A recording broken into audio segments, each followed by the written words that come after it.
terse words, no amen to finish. Only this densely concentrated, profoundly fraught utterance from we to you. We walk, you show up, rescue, undo. Then, as now, his prayers always began with either we or you. The one to whom the prayer was addressed was not some third-person God that we already know about from inherited doctrines and confessions.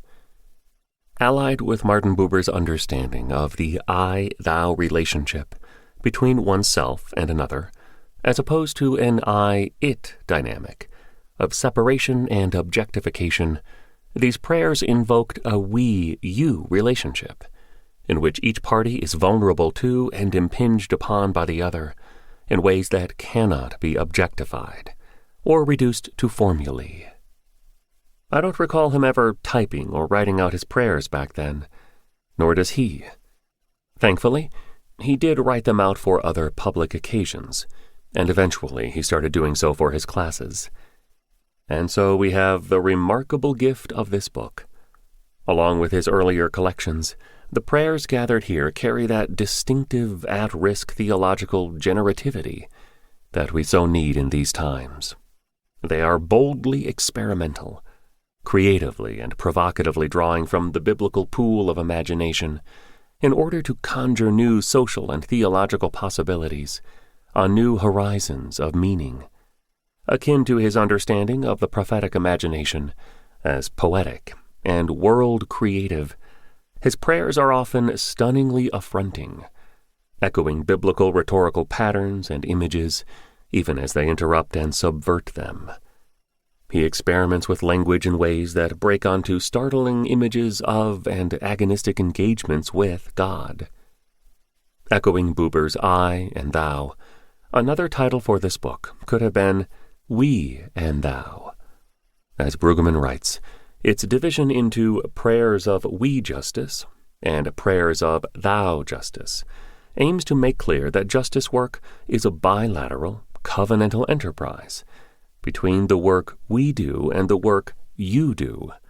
The we prayers, he writes, bespeak a resolve to engage in the troublesome, glorious work of justice as our proper human preoccupation.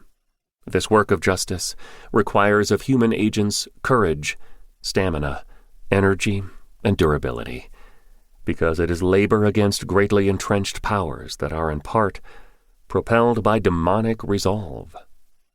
Still, the title he has given us is Acting in the Wake. What to make of that? In the wake of what? In the wake of catastrophic sufferings and injustices? To be sure, there are prayers from the near wake of the attacks of September 11th, 2001, and other terrors, and prayers in the wake of devastating political moments, and prayers in the midst and wake of war. As he reminds us in other writings, all these wakes are aftermaths of our delusional claims to chosenness and exceptionalism, and they call for forms of prayer that can help us break through such delusions toward paradoxically humbler yet bolder action. But there is another potential meaning of acting in the wake, one that comes from the prayer that bears the same title, acting in the wake of you, our gospel God. We live and move in your wake, and so after you, we practice your habits of justice, your well-being, your safety, your mercy and your compassion, your faithfulness.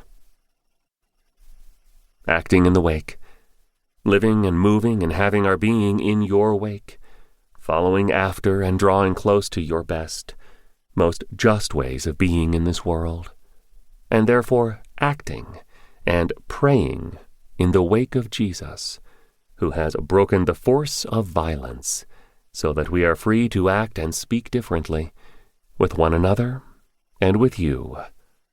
Thou justice. Timothy Beale.